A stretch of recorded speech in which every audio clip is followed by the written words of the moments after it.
Buddy, to our special edition of Three Dad Bob, Brent, Carl, and Sean. Got together for the first time in 25 years. It's like soaring over. This is uneasy ground. Just like sit up, quick slouching. There is a business in Scottsdale, Arizona that will cryogenically freeze either your body or just your head if you pay them to do it, so that you can be brought back to life someday when the technology exists. That's the claim. And so I think there are some people up there. So they just have your head in a can, I don't know where or they what? put it, but they cryogenically freeze it and preserve it. There's a baseball player. I think it might be. I think it might be Lou Gehrig is up there. His head is up there. There's some people that are up there that are well known. Some celebrities, and you'll have to look it up. That's true. So could you imagine the money you'd have in your estate? You know who it is, Don? It's Ted Williams. And cryogenic cost. Ted Williams. There you Ted go. Williams. Ted Williams. Yeah. I was going to say, you must be a rich guy to afford LASIK. So I've been a wimp because like I can't put anything in my eyes at all. Like I've tried contacts, can't do it at all. And I've thought about LASIK, but like I start to, get nervous and panicky and stuff. So like how was it? Yeah, it wasn't it was nothing like I had imagined. Uh-huh. Was it better? No. Okay, that doesn't make me feel better. I'm sorry to say it. So they gave me a little bit of a sedative, and when I say a little bit, I mean just enough to basically make my ears feel a little tingly, and then that's pretty much it. So I don't think it really did anything for me. They didn't even give you laughing gas like they would for they basically give you Valium is basically what they give you. Just a small little Valium pill, like the night before or a couple hours before? Like a half hour before they do it. So, really? And it was, wow. I don't think it did anything to me.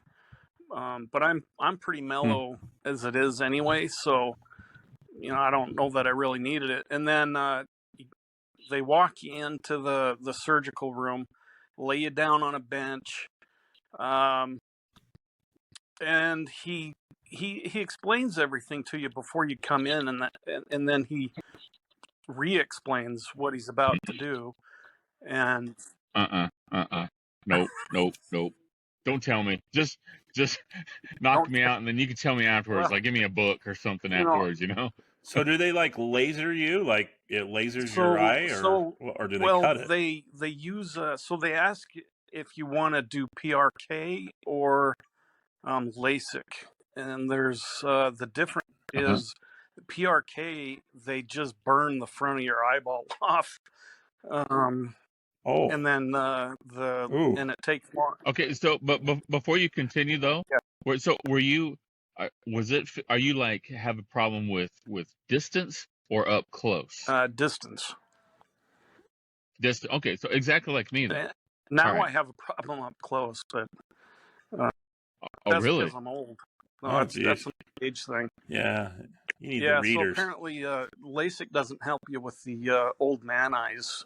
It just helps you with distance. So, which is fine by me because I've had glasses since I was freaking 8 years old. So. Yeah. Hey, I could get you an AARP card if you want. You get a discount on readers. Yeah. I would have rather. So they bring you in surgery. So they bring you in. They lay you down. He tells you what's going to happen. Then what happens? Then they basically he puts a thing on top of your eyeball, and they say, "Okay, it's just no, nope. I don't even know how to describe the thing that they put on your eyeball, but it basically gets cradled in your eye socket, so the bone around your eyeball. I'm uncomfortable even talking about this. I'm sick right now. I'm gonna vomit. He squishes it. Do you feel this? Squishes it Do you feel into that little manhole cover. Oh my God. That is the bone surrounding your eyeball. And you're feeling so you're all feeling a lot that. of pressure. Absolutely. And then he's like, Oh my God. his assistant's like, okay, you might feel a little squish. Like, and I can't tell you what I thought because your eyeballs being squeezed and it's blown like, up. Oh my it might feel God. like your eyeball is being suctioned out of your head. Seriously getting lightheaded What? thinking about this right And I'm now. thinking- I'm seriously getting lightheaded. I'm thinking, what, my eyeball's gonna pop out of my head? What's going on here? Oh my Like, God. Oh you guys Lord. didn't describe this at all. This is what I'm thinking. I would have did this gotten him. voluntarily? I would have just walked out. I would have been like, nope, See you guys. Thanks. They would have Nice knowing you. on you. Did they strap good you luck. in? No. Did they strap you in? Which I was a little surprised, to be quite honest. But yeah, so they put this thing on your eyeball, and then all of a sudden you see a red light, and that's the laser that cutting the flap in your eyeball. Don't go to the red light, Sean. Don't go to the light. Yeah, so they're like, this sounds like the most horrible thing in the world. It's like the eye of Satan looking at you in the chair. Anyway. Oh my God. So did it hurt? No, did it hurt? That's what I'm worried about. They put numbing eye drops in. So my right eye. So they started with my right eye. They cut the flap with the laser. So I saw the red light that was the laser. Saw it move across my eye. And then he says, okay, now you're going to see a green light, and it's going to smell like hair burning. Oh my God. Oh my gosh, that's your eyeball burning, It was. How long did the red light last? A couple of seconds. So it's quick. It's like it's like it was like 5 seconds, 10 at the most. It wasn't even 10 seconds. 5 seconds. Wow. So when the end comes and I have to eat you and I smell burnt hair, that's your eyeball? Yeah. So, and I did that twice. And that's gross. So what they laser the flap off the front of your eye on both of the eyes, and then they rotate the bed that you're on to a different laser to burn the surface of your eye off, and that's where it stinks. But this sounds like Frankenstein. Yeah. Okay. But the left eye, I told you they put numbing drops in, right? My left eye, I don't know why, but I felt the laser cutting on my left eye. I felt it. Oh. Not every bargaining chip that I did is going to be answered. And so I think if you just leave yourself open to accept God's will, per se, and just appreciate what he's given you so much, because it is so easy to treat life like this sucks. Why me? What is going on? Why do I have to go through this again? It's hard to live life like that in the negativity. I refuse to do that because it takes energy that I don't want to give it. So if you're wearing like your fitness watch and you're lifting weights and turn it on, and at the end of your workout, you're not going to see a ton of calories burned. But when you turn off that watch and throughout the day, your body will continue to burn fat all day long as it's repairing those muscles. Because when you're lifting weights, you're breaking down that muscle, and then the repair time happens all day and into as you sleep even. So you will be burning more fat as your body's repairing that muscle. That's where you actually burn really more fat from weightlifting. But cardio is still important too. It should be used as a tool, typically at the end of your workout, or you can specify a certain day for cardio. And So it's not that cardio isn't good. Cardio will help you. I mean, you do cardio, you look at your watch, and that's where you're going to see a good burn. I mean, but it stops when you stop. Okay, when you stop doing cardio, your heart rate goes down, you're done. It's not repairing your muscles. Cardio is more anymore. really for your heart than it is anything else, right? So yeah, and obviously you'll burn calories, so it's going to burn calories, but not all day, right? So not a continuous. It's not a continuous. So then, what do you recommend for like the stomach area to get rid of that? Well, this is what I would say is you obviously have to consume less calories than you're taking in. So track what you're doing, track your calories you bring in, be in a 200 to 300 calorie deficit per day. So whatever you've been at, just drop it by 200-300 calories. And then when you're lifting weights, this is something I think is really important. I do work my core, but it's not like I'm working it constantly. And I have pretty strong core muscles. And this is something I'm always trying to hound into my husband, and he doesn't do it. You got to brace your core when you're working out. Your core should be working in almost every lift you do.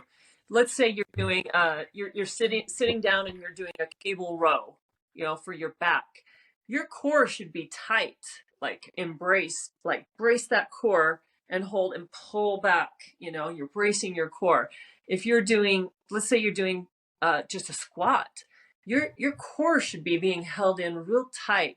So you should be tightening that whole core there. So by going in a deficit and then really embrace using your core for every move you do, you should be strengthening it. I would add abs in at least twice a week, 15 minutes at least. If you can do a full 30 minutes at least once a week, that's great. And then honestly, just doing your little bit of cardio, like whether you add 10 to 20 minutes of cardio at the end of your workout, or you have maybe a day where you go out for a bike ride for an hour and a half, or a hike or something, that should really help. I mean, obviously dropping those calories, adding a little bit more steps in your life, or a little bit more. I'm not the one that's going to be like, hey, it's okay, you know what, you tried, because in my opinion, that approach has gotten us to where we're at. We have too many individuals that are soft, or weak. My mentor would call him a broad of a man, right? You're just a puss. You have no backbone. You're not really doing what you're supposed to do. And we all know what we're supposed to do, right? We all have a conscience. And in my opinion, our conscience is the authentic voice of our creator telling us where we should be going, what we should be doing, what we shouldn't be doing. And most of us choose to ignore that voice, and we feel it, right? We feel inside that something's not right. And chances are it's because you're not listening to your conscience. And so all of that wrapped up is really what my programs are. And that's what we try and do, because when an individual aligns with their thoughts and words and actions with their purpose or what their conscience is telling them, they feel right. And like I said, when you feel right and you feel good, you start to ascend that consciousness vibration ladder. You're feeling good, you're acting better, you're going up higher towards that love vibration. So absolutely anything is possible. For those of you sitting at home saying, well, I wish I could do this or do that. I mean, not everybody's got to get up and go run, but absolutely anything is possible. It's just your mind set. And if you're meant to do it, you're going to do it.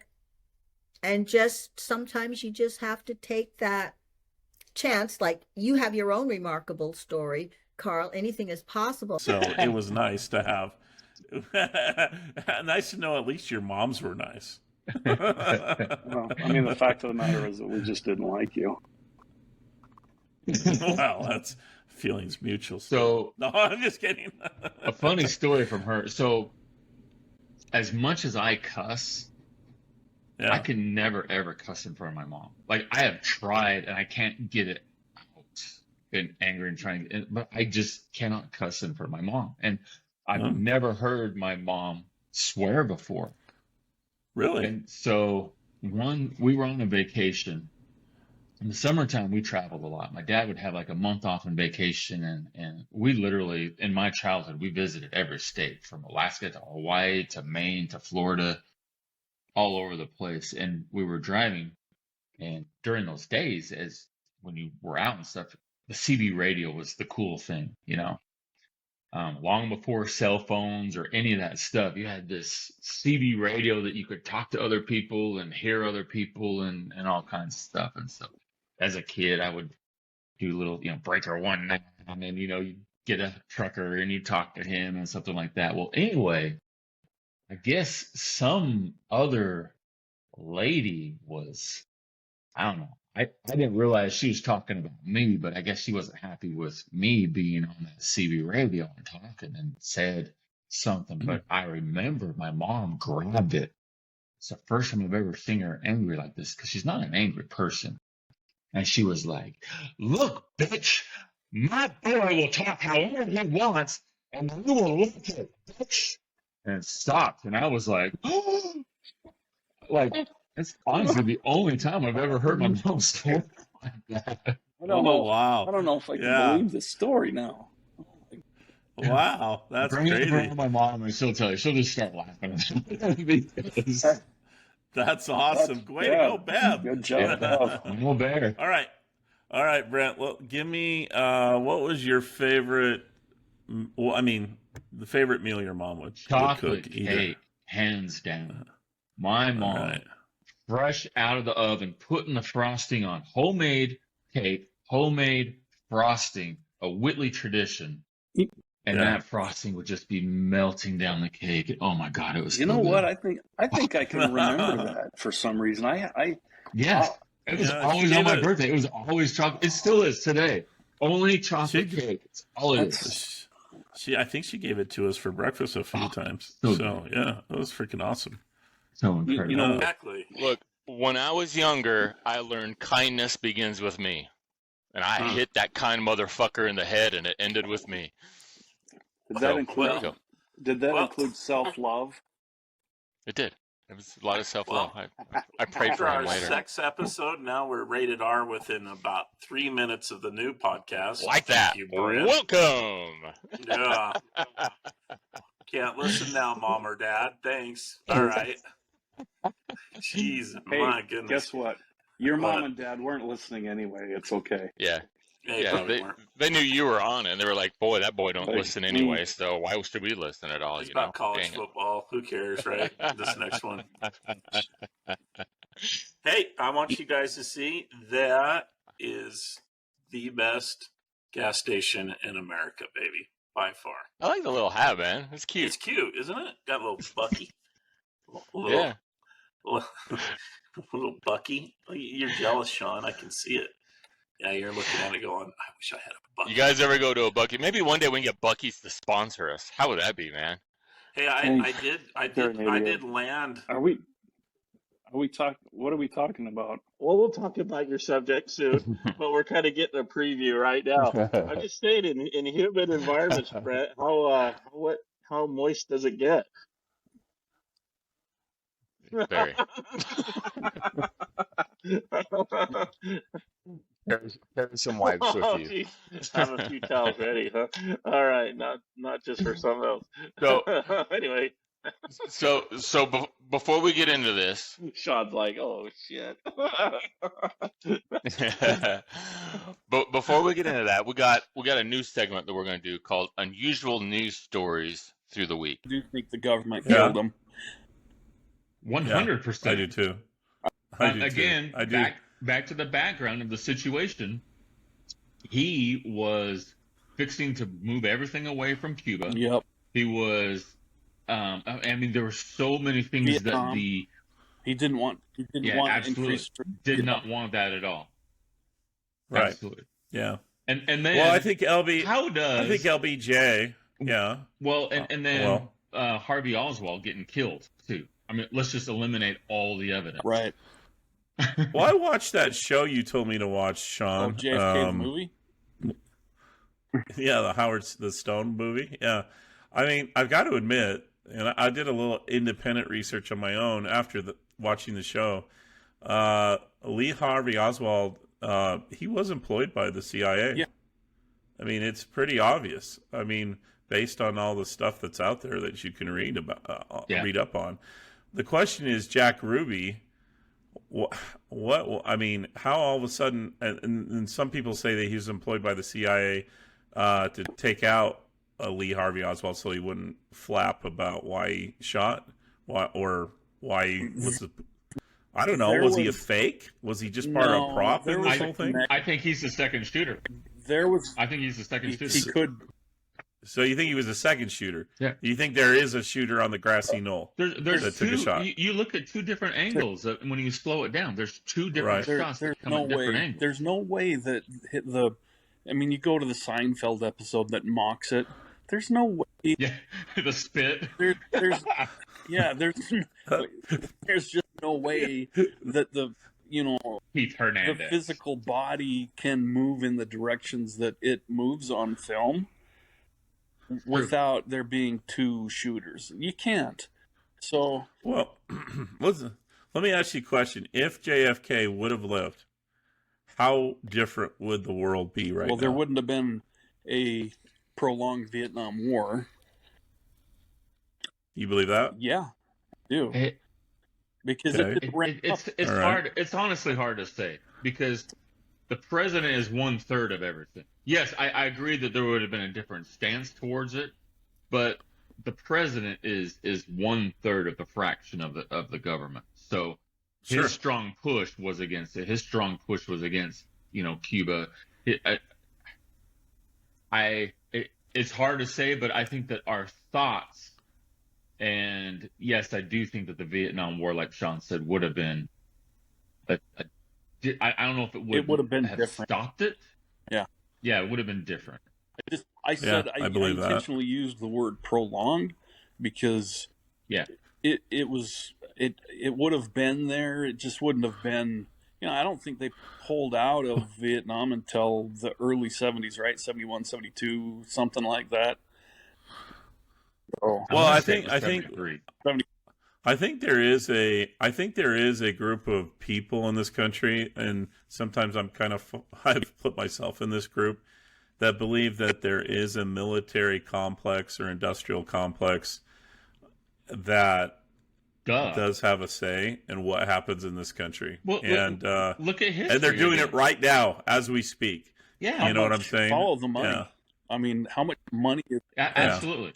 on this stuff? Yeah. We destroy, we build up contracts, everything like that. And you look at from World War I into World War II, into the Korean War, into Vietnam, and it's just one after another. Like there's always a new enemy that's created. It's the Germans, it's the Japanese, it's the Arabs, it's the Ukrainians, it's the Russians. It's there's always somebody. Well, I think part of the thing with Kennedy when he was assassinated, it was shortly after the Bay of Pigs, and I think that some people were thinking that it was Fidel, getting him back. But the reality is, I don't think Fidel had any shot at getting Kennedy. Really, I think it was an opportunity for someone deep in government to get Kennedy because there were some other things that they were ticked off at him about. His brother Bobby was super progressive, and I know was very anti-military as far as the big industrial complex. So I think with you and Brent said that the Vietnam War would have been a lot less of a factor, or it wouldn't have been as big a deal as it became. I think you're right. I think that is exactly true. And getting rid of John Kennedy and Bobby Kennedy kind of paved the way so that they could have a bigger war than they really needed. So, in fact, if we hadn't had Kennedy hadn't died, then, I mean, where would have all that great rock and roll music of the late 60s gone, right? So I'm not saying that's a good thing that he died, but, I mean, our whole world changed. I don't think it was all based on... I don't know if... I honestly don't know. I think there's a lot of it that came from that. If Bobby hadn't been assassinated, I really don't know if there would have been a Vietnam War. I mean, that was like an absolute no-go with him. I believe 100% that he would have been elected president if he hadn't been assassinated. So I'm with Brand. I think that there would have been definitely some different things because of him. And LBJ was he's about as corrupt individual as we've ever seen in American history, and there's no denying. Oh, I LBJ agree. is a puppet. And he Guy's was a just pig. LBJ is a evil. puppet. He was an evil man. So Yeah. I mean, Well, you say that about George Bush too. W was a puppet. Was a puppet. You could say about all of them. I mean, all honestly, of them have been puppets. honestly, since Calvin Coolidge, I think they've all been a little bit of puppets, to be honest. So, but that's okay. The Here's one. in me, so I don't trust any of them. I think this one we got to be careful of, guys, so we don't get delisted as soon as we become a new podcast. But COVID was engineered by the media. That's number 3 one they have in their article. No, go not ahead. by the media. No, I do. The one thing that I am not happy about was when COVID first started. Remember, everybody was starting to die in China, and they had these crazy pictures of people in spacesuits taking people out in tubes, and you're just like, holy crap, what's going on?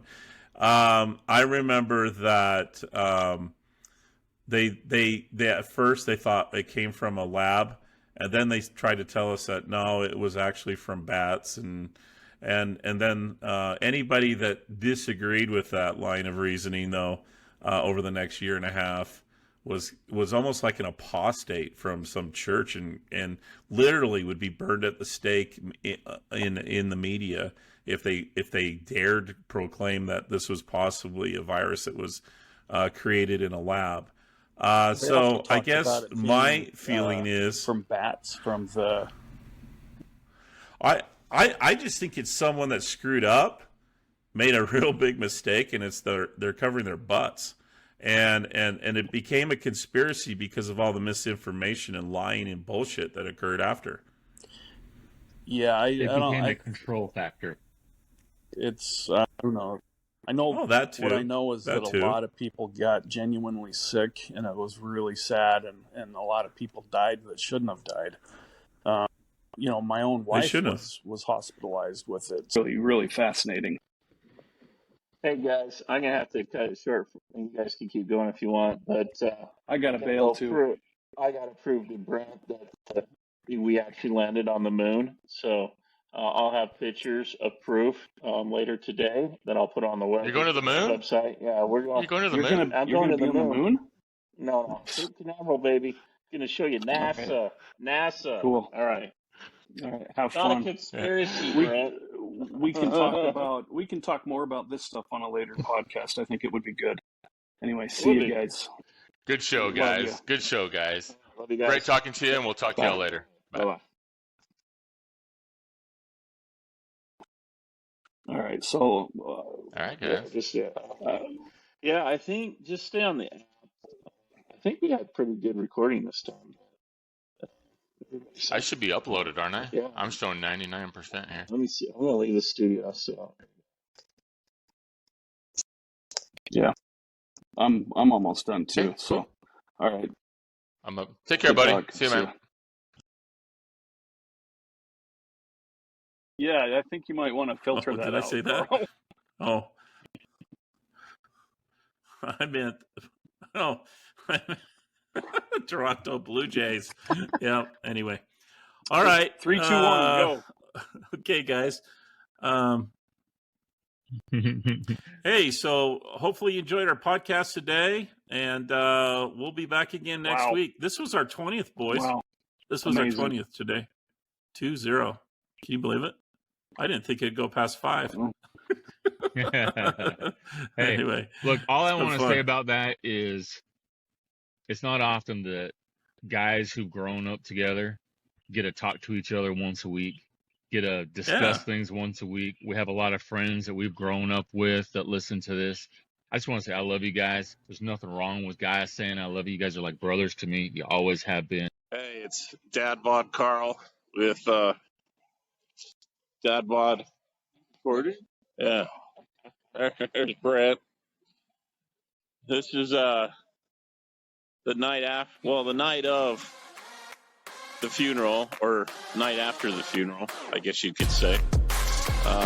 We put video processing there,